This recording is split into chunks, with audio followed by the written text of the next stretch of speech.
71% రావాలని మేము ట్రిబ్యునల్ ముందు వాదిస్తున్నాము అని మేము పోయినాము. నేనే ట్రిబ్యునల్ కాడికి పోయినా అని ఉత్తమ్ కుమార్ రెడ్డి ఈ మధ్య మాట్లాడుతున్నాడు. అసలు ఇది చూడండి, డేట్ జూలై 14, 2014. రాష్ట్రం వచ్చిన 42 రోజులకు కేసీఆర్ రాస్తే వీళ్ళేదో కొత్తగా కనిపెట్టినాం, మేమేదో ఇప్పుడు 70 అడుగుతున్నాం, 71 అడుగుతున్నాం, మేము ట్రిబ్యునల్కి పోయినాం, వీళ్ళేదో కనిపెట్టినట్టు చెప్తున్నారు. ఆనాడు రాష్ట్రం ఏర్పడ్డ 42 రోజులకే, అంటే కేసీఆర్కు నీళ్ల మీద ఎంత నిజాయితీ ఉంది, రాష్ట్రం మీద ఎంత కమిట్మెంట్ ఉంది, ఎంత పట్టుదల ఉందనడానికి 42వ రోజే కొత్త సంసారం. అధికారులు కూడా లేరు, మన ఐఏఎస్ ఎవరో తెలియదు, ఏడ కూర్చోవాలనో తెలియదు, సెక్రటరియట్లో కుర్చీల పంచాయతీ నడుస్తుంది.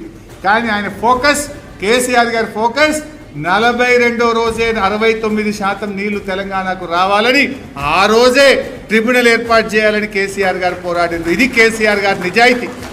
ఈ లెటర్ చూసినాక ఇంకెవడన్నా మెడ మీద తలకాయనోడు కేసీఆర్కు ఇవాళ తెలంగాణకు ద్రోహం చేసినట్టు నమ్ముతాడు ఎవడన్నా?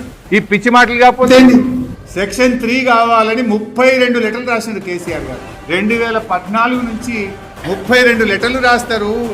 ఫస్ట్ ఎపెక్స్లో మాట్లాడతారు, సెకండ్ ఎపెక్స్లో మాట్లాడతారు, సుప్రీంకోర్టుకు వెళ్తారు, చివరికి కేంద్రం మెడలు వచ్చి సెక్షన్ 3 తెస్తేనే కదా ఈరోజు నువ్వు పోయి ట్రిబ్యునల్ ముందు వాదిస్తున్నావు.